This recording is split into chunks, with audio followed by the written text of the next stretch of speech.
Kim Jong-un, at the end of his life, he created this beautiful music band called Unhasu, where he collected like 20 ladies who was most talented in every parts, and then gifted this music band to Kim Jong-un, the latest king. So Kim Jong-un chose practicality over love. So they all sent Ryo Sim's family into concentration camp, and including her. This was a revenge from other Kim's women.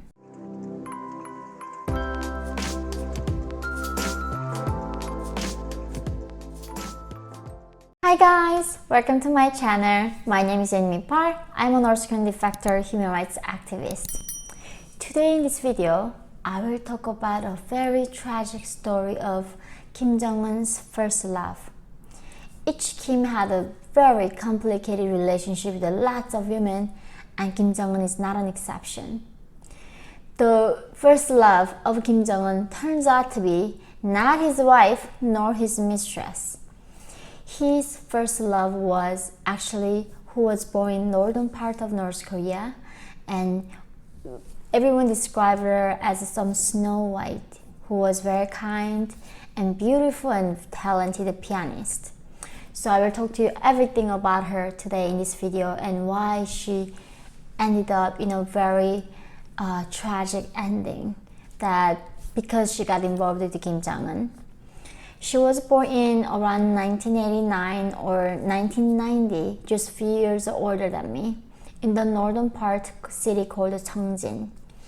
And her parents actually came from Japan. So during the Japanese colonization of Korea, a lot of Koreans went to Japan during that time, and after Japan lost the World War II, and these Koreans didn't come back to Korea and they stayed in Japan. However, while they were living in Japan, they did face a lot of discrimination by the Japanese people and the government. So those people were having a lot of resentment towards Japan, and also they missed their motherland. And Kim Il-sung, the first Kim, used this as his advantage. He kind of spread a lot of propaganda and brainwashed these Korean dissidents in Japan, and told them, come to the motherland, this is a socialist paradise, abandon those capitalist Japan, and we will give you everything when you come back to the motherland.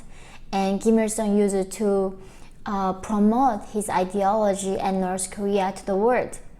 So her parents, and I'm gonna tell you the name of the first love, and her name is Ryo Sim. So her first name is Sim and the family name is Ryo.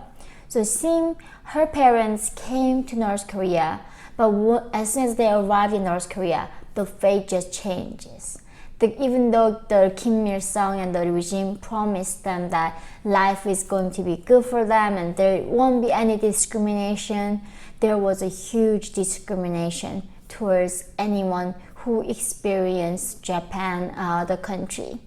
So when those people come, and I have seen a lot of them too, they still have thick accent when they're speaking North Korean, and we can tell them like they lived in Japan or their parents were from it. And Ryo Sim's father and mother came to North Korea, and then they couldn't really pursue the positions in the party because of their backgrounds. So often these kind of Japanese distant Koreans, when they go back to North Korea, they usually become artists. And that also shows why Kim Jong-un's mother is also that. She came from Japan. She was a Korean dissident, but born in Japan, and came as a teenager to North Korea, and she became a dancer. And one day Kim Jong-il, the second Kim, saw her and fell in love with her. So Kim Jong-un had a mother who was Japanese. And also this Ryo Sim also had a Japanese parents, but still selected to become a member of Unhasu music band that was started by Kim Jong-il. Kim Jong-il, at the end of his life, he created this beautiful music band called Unhasu, where he collected 20 ladies who was most talented in every parts, and then gifted this music band to Kim Jong-un, the latest Kim. In that band, Yeonmi was a pianist. And when Kim Jong-un saw her when he was around 25 years old, he just instantly fell in love with her. He fell in love with her, and initially when people thought Yeonmi was actually Kim Jong-il's mistress, because Kim Jong-il, the second Kim, even took her to a train trip to Russia when he visited Moscow. But later it turns out actually Kim Jong-un loved her. But the father obviously told him that, Kim Jong-un's mother is not even a legitimate person. She was Japanese, and she was a third wife of Kim Jong-il, and you cannot have a wife that has a Japanese descent. This love story, this love cannot accept it, and these high-ranking officials will not accept it.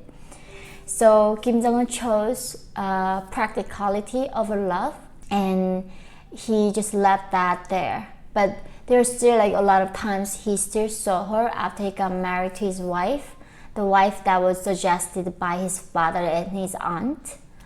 And then the problem, it comes to that.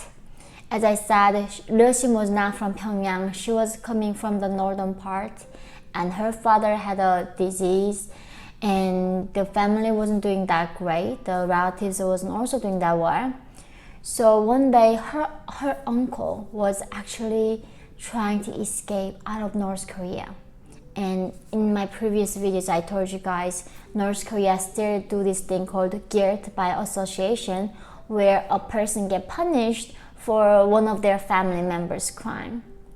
So when Yeonmi's uncle tried to escape, this news reached to Kim Jong-un's mistress and wife. And guys, what the women's jealous gonna do? Hyun Sung-wol, who I spoke about, the mistress of Kim Jong-un, who is older than Kim Jong-un also, and Lee Seol-jun, the wife, they heard this news, and they told Kim Jong-un that we gotta make a showcase. We cannot, save her from this kind of disgrace by her family members. So they all sent Yeonmi's family into concentration camp, and including her. This was a revenge from other Kim's women. So in that way, it's just so tragic that only crime of Yeonmi were actually being picked by Kim Jong-un, and Kim Jong-un chose to love her, and Yeonmi didn't have any say in it, and only crime she had was being beautiful and being a good pianist. A lot of people knew her in her time in the northern part, saw her and always described her as somebody with a good heart and kind. And it's just so tragic to hear the end of her life that way, just being ended up in a concentration camp.